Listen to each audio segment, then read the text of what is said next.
Hello everyone, कैसे हो आप सभी। Hope you all are fine and preparing well for your upcoming NEET examination. Last class में हमने यूनिट्स एंड मेजरमेंट का फर्स्ट पार्ट डिस्कस किया था, जिसमें हमने डायमेंशन एनालिसिस के बेस पे क्वेश्चन डिस्कस किए थे। आज का जो हमारा सेशन है उसमें हम एरर और सिग्निफिकेंट फिगर पे बेस्ड नीट एग्ज़ाम के PYQ डिस्कस करने वाले हैं। सो एग्ज़ाम पॉइंट ऑफ व्यू से ये क्लास काफ़ी इंपॉर्टेंट रहने वाली है। अगर आप इस चैनल पे फर्स्ट टाइम विजिट कर रहे हैं तो आपने चैनल को सब्सक्राइब करना है और लेटेस्ट इन्फॉर्मेशन के लिए बेल नोटिफिकेशन को ऑन करना है, वीडियो को लाइक करना है और इसे मैक्सिमम शेयर करना है ताकि ज़्यादा से ज़्यादा स्टूडेंट को इसका बेनिफिट हो सके। आइए स्टार्ट करते हैं। Error and significant figures. So आज की क्लास का जो हमारा फर्स्ट क्वेश्चन है उसमें क्या सिचुएशन गिवन है।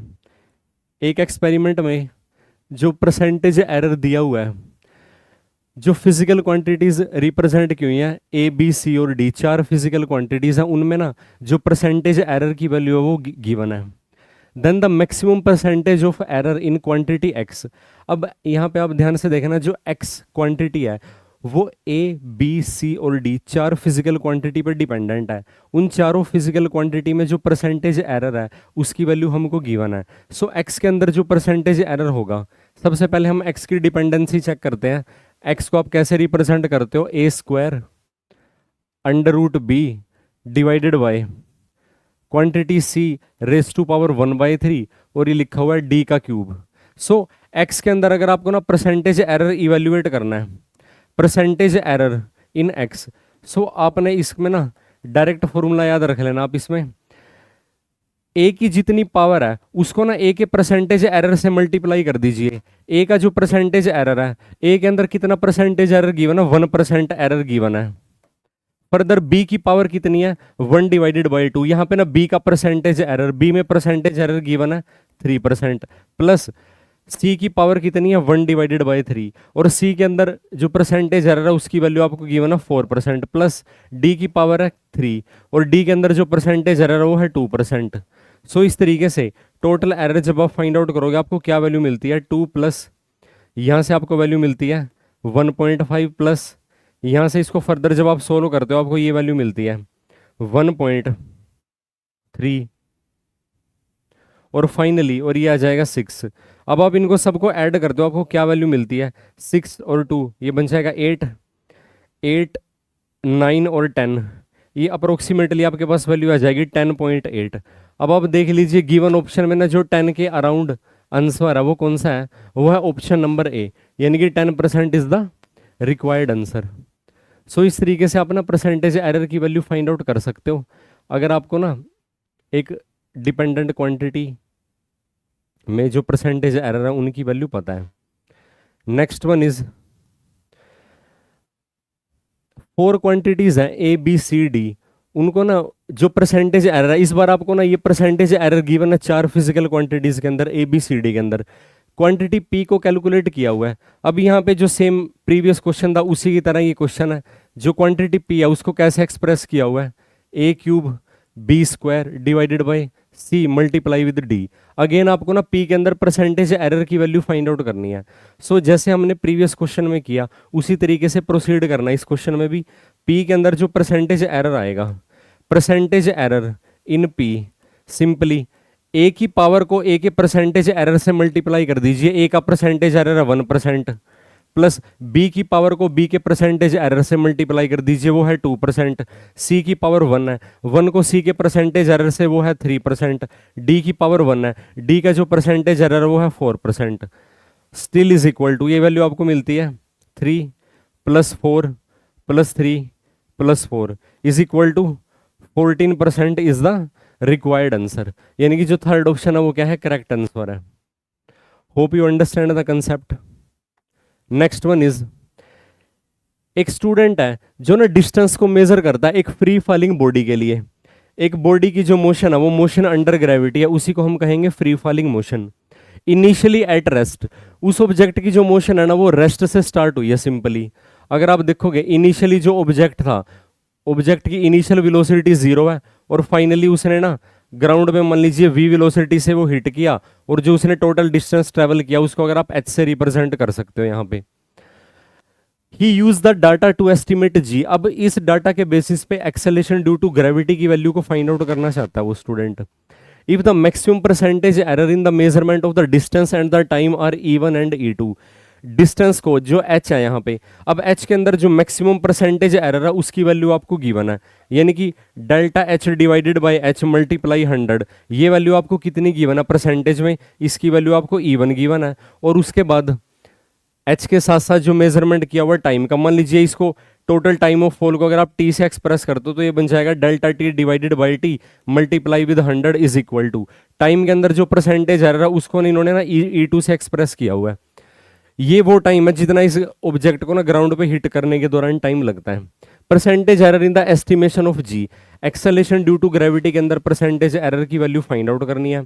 हम यहाँ पे ना सेकंड इक्वेशन ऑफ मोशन का यूज करेंगे, क्योंकि जो मोशन अंडर ग्रेविटी है वो एक ऐसी मोशन होती है जिसके दौरान acceleration due to gravity constant रहती है।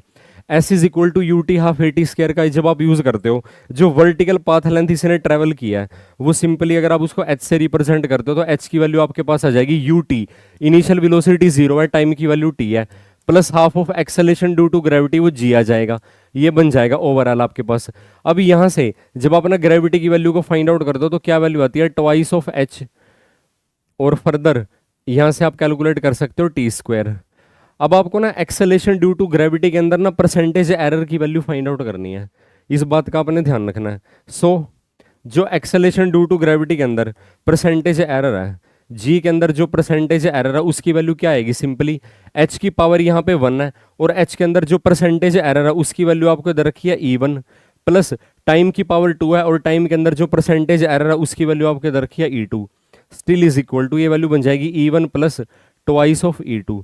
This is the required percentage error while calculating the acceleration due to gravity. Hope you understand this concept and the equation of motion which are used when acceleration of the object remain constant under motion under gravity. Next one is density. एक cube की density है उसको major किया हुआ है मास और length के terms में, क्योंकि डेंसिटी एक ऐसी फिजिकल क्वांटिटी है जब आप उसको एक्सप्रेस करते हो तो आपको क्या मिलता है, it is represented by ratio of mass with respect to volume. और क्यूब एक 3 डायमेंशनल बॉडी है, क्यूब का जो वॉल्यूम है वो सिंपली क्या होता है, उसकी साइड का क्यूब, अगर उसकी साइड को इन्होंने ना L कंसीडर किया हुआ है। If the maximum error in the measurement is 3% and 2% respectively, यानी कि मास के अंदर जो परसेंटेज एरर गिवन है, क्यूब के मास के अंदर जो परसेंटेज एरर गिवन है उसकी परसेंटेज एरर की वैल्यू कितनी है, 3%।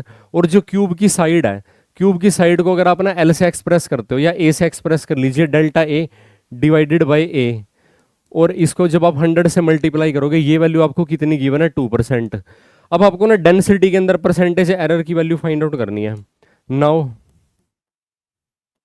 डेंसिटी का क्या फॉर्मूला एग्जिस्ट करता है, मास पर unit volume still is equal to mass divided by, अब 3 डायमेंशनल बॉडी यानी कि क्यूब के लिए वॉल्यूम का क्या फॉर्मूला हो जाएगा, उसकी साइड का आपको ना क्यूब करना पड़ेगा, तो ये आपको डिपेंडेंसी मिल जाएगी। अब आपको इस डेंसिटी के अंदर ना परसेंटेज एरर की वैल्यू फाइंड आउट करनी है, तो सिंपली मास की पावर यहाँ पे 1 है तो ये बन जाएगा 1 इंटू मास के अंदर जो परसेंटेज एरर की वैल्यू आपको गिवन है, ऐसे ही यहाँ पे साइड का क्यूब किया हुआ है तो ये बन जाएगा 3 times percentage error in its side of the cube still is equal to mass के अंदर जो परसेंटेज एरर है उसकी वैल्यू आपको 3% दे रखी है, और 3 टाइम्स साइड के अंदर जो परसेंटेज एरर है उसकी वैल्यू आपको ना 2% दे रखी है, तो ये ओवरऑल आपको जो आंसर मिलता है वो बन जाएगा 9%, यानी कि 4th option is the required one. इस तरीके से आप प्रोसीड कर सकते हो। Next one, percentage error in the measurement of mass and speed are this. Mass और स्पीड के अंदर ना जो परसेंटेज एरर है वो आपको गिवन है 2% and 3%। The error in the estimation of kinetic energy obtained by measuring mass and speed. अब आपको पता ही है अगर आप काइनेटिक एनर्जी को एक्सप्रेस कर सकते हो एक ऑब्जेक्ट के मास और वेलोसिटी की टर्म्स में, क्या फॉर्मूला एग्जिस्ट करता है, हाफ mv²। मान लीजिए काइनेटिक एनर्जी को आप ना सिंबल t से एक्सप्रेस करते हो, अब आपको ना यहाँ पे ना सिंपल काइनेटिक एनर्जी के अंदर परसेंटेज एरर की वैल्यू फाइंड आउट करनी है। सो सिंपली जो मास के अंदर परसेंटेज एरर है और वेलोसिटी के अंदर जो परसेंटेज एरर है वो आपको गिवन है। अगर आप देखो जरा ध्यान से, मास के अंदर जो आपको ना परसेंटेज एरर की वैल्यू गिवन है, मास के अंदर परसेंटेज एरर की वैल्यू गिवन है 2%, और उसके बाद जो उसकी वेलोसिटी है या फिर उसको स्पीड कहा जाए, क्योंकि काइनेटिक एनर्जी ना वेलोसिटी के मैग्नीट्यूड यानी कि स्पीड पे डिपेंड करती है, तो स्पीड के अंदर परसेंटेज एरर 3% है। सो काइनेटिक एनर्जी के अंदर जो परसेंटेज एरर आएगा सिंपली मास के अंदर जो परसेंटेज एरर है वो बन जाएगा 2% प्लस वेलोसिटी की पावर 2 है या फिर स्पीड की पावर 2 कहें तो ये ट्वाइस ऑफ स्पीड के अंदर जो परसेंटेज एरर है उसकी मल्टीप्लाई कर दीजिए 3, तो ये बन जाएगा आपके पास 2 + 6 is equal to 8% is the required answer, यानी कि first option is the required answer. Hope आपको ये कंसेप्ट समझ में आ रहे होंगे। अगर फर्दर आपको कोई डाउट हो तो आप मैसेज के थ्रू डिस्कस कर सकते हो। Next one is, next question में क्या सिचुएशन गिवन है, एक सर्टेन बॉडी है उसका जो आपको मास गिवन है, एक सर्टेन बॉडी का जो मास है, मास की वैल्यू आपको गिवन है, mass is equal to 22.42 gram, has a measured value, has a measured volume of, अब उस बॉडी का आपको ना वॉल्यूम भी गिवन है, वॉल्यूम इसका कितना गिवन है 4.7 सेंटीमीटर क्यूब, यानी कि ग्राम और सेंटीमीटर, यानी कि सीजीएस सिस्टम ऑफ यूनिट में इनको एक्सप्रेस किया हुआ है।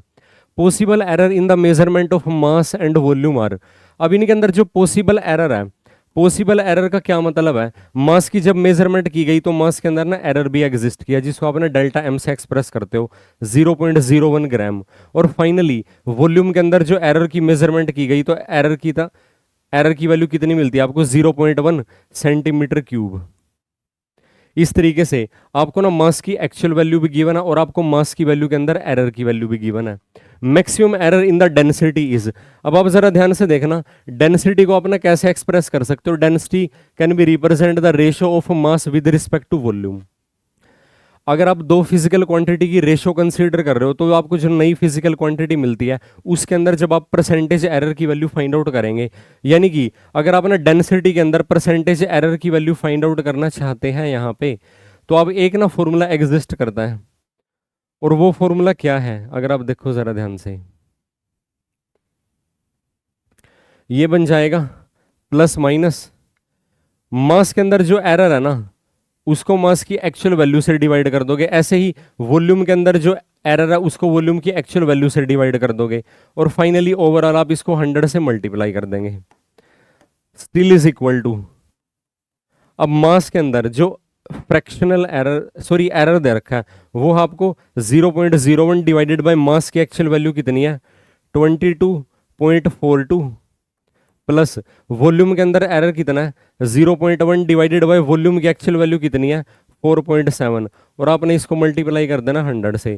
फाइनली जब आप इसको सोल्व करोगे सो जो आपको ना ओवरऑल इसका आंसर मिलता है वो आंसर आपको कितना मिलेगा यहां से जब आप इसको सोल्व करते हो, इसका आंसर आपको मिलता है 2%। सो 2% इज द रिक्वायर्ड आंसर, यानी कि जो सेकंड ऑप्शन है वो क्या है इसका रिक्वायर्ड आंसर है परसेंटेज एरर के केस में। होप आपको ये कंसेप्ट समझ में आया होगा।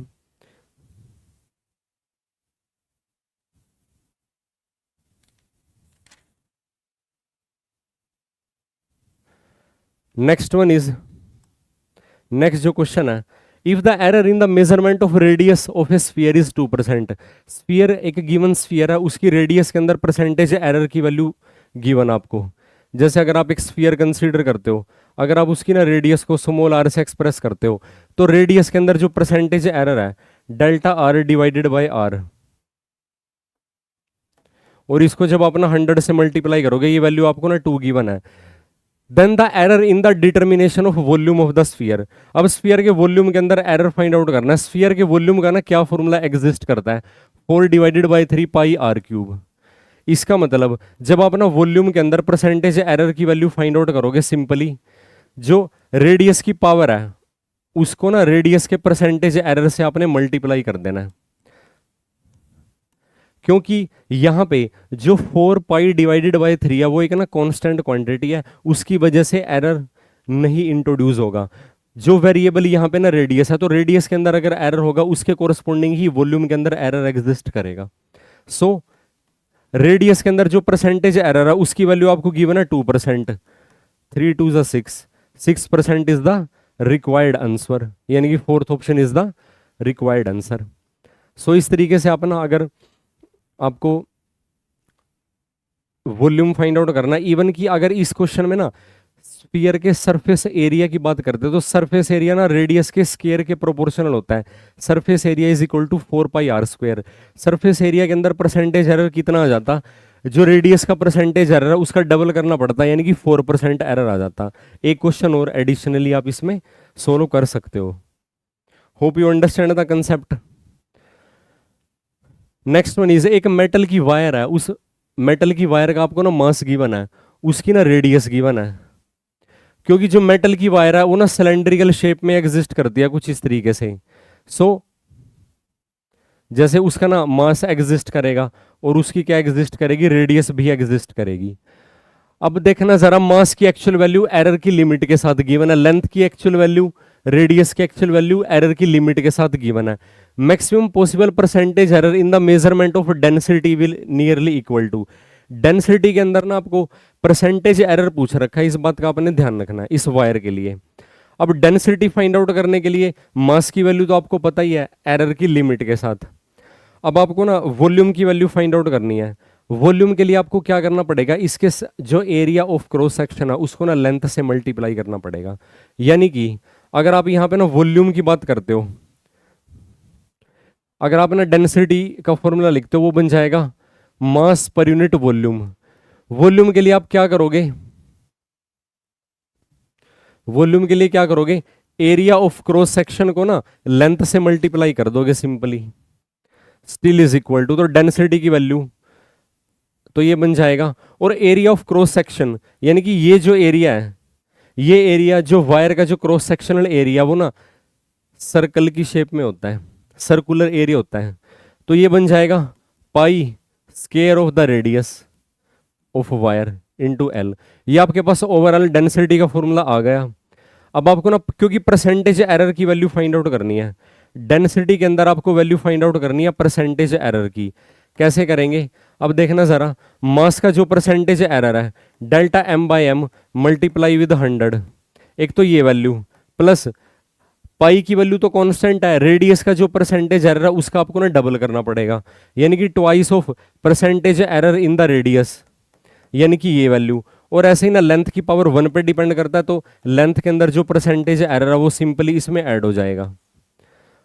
होप आपको ये कंसेप्ट समझ में आया होगा। देखना जरा, डेंसिटी ना मास की पावर 1 पे डिपेंड करती है, रेडियस की पावर 2 पे और लेंथ की पावर 1 पे, और उसके कोरस्पॉन्डिंग ही इनकी परसेंटेज एरर के सामने उतना ही कोफिशिएंट आ जाएगा जितनी इनकी पावर, फॉर्मूला जितनी इनकी पावर पे डिपेंड करता है। इस बात का आपने ध्यान रखना है। जब आप ना मास के अंदर ना परसेंटेज एरर की वैल्यू फाइंड आउट करते हो तो क्या वैल्यू मिलती है, मास के अंदर एरर की वैल्यू आपको कितनी दे रखी है, 0.002 डिवाइडेड बाय मास की एक्चुअल वैल्यू, एक्चुअल वैल्यू आपको दे रखी है 0.4%। हम ना 100 को कॉमन लेके लिख देंगे बाद में ओवरऑल सब में से सॉरी। अब आप अगर रेडियस की बात करते हो तो रेडियस का जो एरर है, रेडियस के अंदर एरर है 0.001 डिवाइडेड बाय रेडियस की एक्चुअल वैल्यू आपको दे रखी है 0.3, प्लस ऐसे ही लेंथ के अंदर एरर की वैल्यू है 0.02 डिवाइडेड बाय 5, और हम इसको ना ओवरऑल किससे मल्टीप्लाई कर देंगे, 100 से इसको आप मल्टीप्लाई कर सकते हो।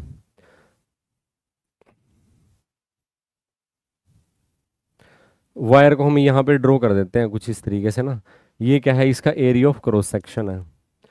अब देखना इसके बाद कैसे प्रोसीड करोगे। सो डेंसिटी के अंदर जो आपने परसेंटेज एरर की वैल्यू फाइंड आउट किया है, स्टिल इज इक्वल टू, अब इन वैल्यूज को जब आप सोल्व करते हो आपको ना फर्दर क्या वैल्यू मिलती है। जैसे अगर इस वैल्यू को जब आप सोल्व करोगे, फर्स्ट वैल्यू को, या तो हम ना 100 से मल्टीप्लाई कर देते हैं इंडिविजुअली, थोड़ा सोल्यूशन ईजी हो जाएगा इसका। अगर आप इसको ना 100 से मल्टीप्लाई करके लिखोगे, यानी कि यहाँ पे डेनोमिनेटर में ना 1000 आएगा और एक डेनोमिनेटर डेसिमल में न्यूमरेटर में शिफ्ट हो जाएगा। पहली वैल्यू सोल्व करके आपको ना सिंपल ये मिलता है 2 divided by 4, plus second value और 100 को इंक्लूड करते हुए 1 2 3, तो ओवरऑल ये वैल्यू आपको मिलती है 2 डिवाइडेड बाई 3, इसको फर्दर जब सोल्व करते हो, और लास्ट वाली जो वैल्यू है 2 डिवाइडेड बाई 100 और 100 से मल्टीप्लाई करके कैंसिल हो जाएगा, तो ये मिलता आपको 2 डिवाइडेड बाई 5। ये परसेंटेज एरर आएगा। अब देखना कितनी वैल्यू मिलती है, ये बन जाएगा 0.5 प्लस ये आपको वैल्यू मिलती है 0.66 और यहाँ पे वैल्यू आपको मिलती है 0.4। फर्दर जब आप इसको ऐड कर देते हो ये वैल्यू आएगी 0.9 प्लस 0.66, तो ये अप्रोक्सीमेटली जो आपको आंसर मिलेगा 6 और ये बन जाएगा 15, 1.56। और अगर आप इसको ना राउंड ऑफ कर देते हो तो आपको आंसर मिलता है 1.6%। परसेंटेज के अंदर आपको आंसर मिलता है, यानी कि first option is the required answer. Hope आपको ये कैलकुलेशन समझ में आई होगी। मैंने जस्ट ये बता देता हूँ मैं कैसे किया। ये जो 100 है ना, 100 को इंडिविजुअल टर्म से मैंने मल्टीप्लाई करके ना इसको कंप्लीट फ्रैक्शन में रिप्रेजेंट कर दिया और फाइनली हमने इसको डेसिमल में कन्वर्ट करके, और क्योंकि आंसर हमारा परसेंटेज में इस वजह से आएगा क्योंकि हमने 100 से ऑलरेडी इसको मल्टीप्लाई किया हुआ है। Error in the measurement which arises due to unpredictable fluctuation in temperature and voltage supply, ये एरर होते हैं रैंडमली टाइप के एरर। एक्सपेरिमेंट परफॉर्म करने के दौरान ना जो यहाँ पे वर्ड लिखा तो हुआ है अनप्रेडिक्टेबल फ्लक्चुएशन, जैसे टेम्परेचर के अंदर फ्लक्चुएशन हो जाना। अगर एक रूम के अंदर एक्सपेरिमेंट परफॉर्म किया जा रहा है तो वहाँ पे अगर टेम्परेचर डिफरेंस इंट्रोड्यूस हुआ है, इवन कि अगर विद इन इंस्ट्रूमेंट के अंदर टेम्परेचर इंट्रोड्यूस हुआ है, उसके बाद वोल्टेज डिफरेंस अगर इंट्रोड्यूस हुआ है, तो ऐसे एरर किस वजह से होते हैं? रैंडम एरर होते हैं। लीस्ट काउंट एरर हमेशा इंस्ट्रूमेंट की जो मेजरिंग पार्ट है उसकी वजह से होता है लीस्ट काउंट एरर, यानी कि आपने ना लीस्ट काउंट ढंग से नहीं पढ़ा, इस वजह से जो एरर इंट्रोड्यूस होता है। इंस्ट्रूमेंटल एरर यानी कि इंस्ट्रूमेंट क्या होता है कि परफेक्टली डिजाइन ना हो, उसके अंदर कुछ ना कुछ कमी है जिसके साथ आप एक्सपेरिमेंट को परफॉर्म कर रहे हो। Finally percentage error. Percentage error अब ये देखा जाए तो अब ये तो कैलकुलेशन का पार्ट है परसेंटेज एरर, तो ओवरऑल जो इस क्वेश्चन का आंसर वो आएगा रैंडम एरर्स। इस बात का आपने ध्यान रखना है। Next one is area of A rectangular field. ये स्क्वायर मीटर के अंदर इसका ना एरिया आपको क्या करना, फाइंड आउट करना है। अब इस रेक्टेंगुलर फील्ड की जो लेंथ दे रखी है आपको, इस रेक्टेंगुलर फील्ड की जो आपको ना लेंथ दे रखी है वो दे रखी है 55.3 मीटर, और जो उसकी ब्रेड्थ दे रखी है, ब्रेड्थ आपको दे रखी है 25 metre. After rounding off the value for correct significant figure is. अब इस रेक्टेंगल का जब आप ना एरिया फाइंड आउट करते हो तो एरिया का क्या वैल्यू मिलती है आपको? Length multiply with breadth. इस एरिया की वैल्यू आपको ना करेक्ट सिग्निफिकेंट फिगर तक फाइंड आउट करनी है, करंट सिग्निफिकेंट डिजिट तक। लेंथ की वैल्यू आपको दे रखी है 55.3 मल्टीप्लाई विद 25। अब मैं आपको एक बात बताता हूं कि प्रोडक्ट में दोनों फिजिकल क्वांटिटी को आप ध्यान से देखो जरा, उसमें क्या होता है कि जो list number of significant figure किस क्वांटिटी के अंदर अपीयर हुआ है, इस बात का आपने ध्यान देना है। इसके अंदर सिग्निफिकेंट फिगर कितनी है? इसके अंदर 2 सिग्निफिकेंट फिगर है। इसके अंदर कितनी सिग्निफिकेंट फिगर है? इसके अंदर 3 सिग्निफिकेंट फिगर है। तो जो आपका आंसर आएगा वो उस नंबर पर डिपेंड करेगा जिसके अंदर least number of significant figure है, यानी कि एक ऐसा ऑप्शन हमने ढूंढना है जिसके अंदर ना 2 नंबर ऑफ सिग्निफिकेंट फिगर हो। अब जैसे इसके अंदर 3 सिग्निफिकेंट फिगर है, इसके अंदर 4 है, इसके अंदर 5 सिग्निफिकेंट फिगर है, इसके अंदर 2 सिग्निफिकेंट फिगर है, तो ये क्या हो जाएगा? आपका करेक्ट आंसर हो जाएगा। आप इसको फर्दर सोल्व भी कर सकते हो। इसके अंदर जैसे 2 सिग्निफिकेंट फिगर है और यहाँ पे आपके पास 3 सिग्निफिकेंट फिगर है, तो जो आपका आंसर आएगा वो आएगा 2 सिग्निफिकेंट फिगर्स वाला। इस बात का आपने ध्यान देना। और जो करेक्ट आंसर है 14 मल्टीप्लाई 10⁻², यानी कि आपको इसको ना मल्टीप्लाई करने की जरूरत ही नहीं अगर आपको ये मेथड पता हो तो। Next one is taking into account of the significant figure what is the value of. अब यहां पे आपने ना 2 फिजिकल क्वांटिटी को क्या किया हुआ है? सबट्रैक्ट किया हुआ है। सबट्रैक्शन में आपको ना कितनी सिग्निफिकेंट फिगर कंसीडर करनी पड़ती है? जिस क्वांटिटी के अंदर ना list number of decimal digit होंगे। डेसिमल के बाद ना अब देखा जाए जरा 9.99, इसके अंदर कितने हैं? 2 डेसिमल डिजिट हैं, 2 डेसिमल डिजिट्स हैं इसके अंदर। और अगर आप इसको देखोगे 0.0099, इसके अंदर क्या है? 4 डेसिमल डिजिट हैं। अब जब आप इनका ना सबट्रैक्शन कंसीडर करते हो तो आंसर के अंदर ना डेसिमल के अंदर मिनिमम नंबर ऑफ डिजिट आने चाहिए, और मिनिमम नंबर ऑफ डिजिट यहाँ पे हमने इंक्लूड किया हुआ है 2। और ओवरऑल अगर आप इसको ध्यान से देखोगे डेसिमल के बाद ना, अब इसमें देखो जरा, इसके अंदर डेसिमल के बाद 4 डिजिट है, यहाँ पे 2 डिजिट है, यहाँ पे 3 डिजिट है, यहाँ पे 1 डिजिट है। Second option is the required answer. Solve करने की आपको जरूरत ही नहीं है इसको कि आप इसका सबट्रैक्शन फिर कंसीडर करोगे, आप सिंपली ऐसे प्रोसीड कर सकते हो। तो मिनिमम डेसिमल डिजिट्स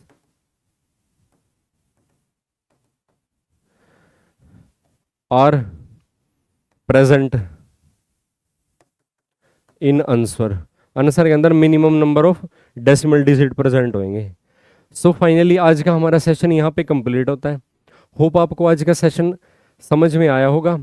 आपने इस क्लास को लास्ट तक ज़रूर देखना, शेयर ज़रूर कर देना, ताकि ज़्यादा से ज़्यादा स्टूडेंट को इसका बेनिफिट हो सके, क्योंकि आपके नीट एग्ज़ाम के लिए अप्रोक्सीमेटली 54 डेज़ का टाइम है। लेकिन अगर हम डेली बेसिस पे ना एटलीस्ट एक क्लास अगर कंडक्ट करते हैं तो आपकी ना एक अच्छी रिवीजन हो जाएगी फिजिक्स सेक्शन की। मिलते हैं नेक्स्ट क्लास में। नेक्स्ट क्लास में हम डायमेंशन एनालिसिस की कुछ और एप्लीकेशन डिस्कस करेंगे जो नीट एग्ज़ाम में प्रीवियस ईयर में आए हुए क्वेश्चन हैं। Thank you very much and have a nice day.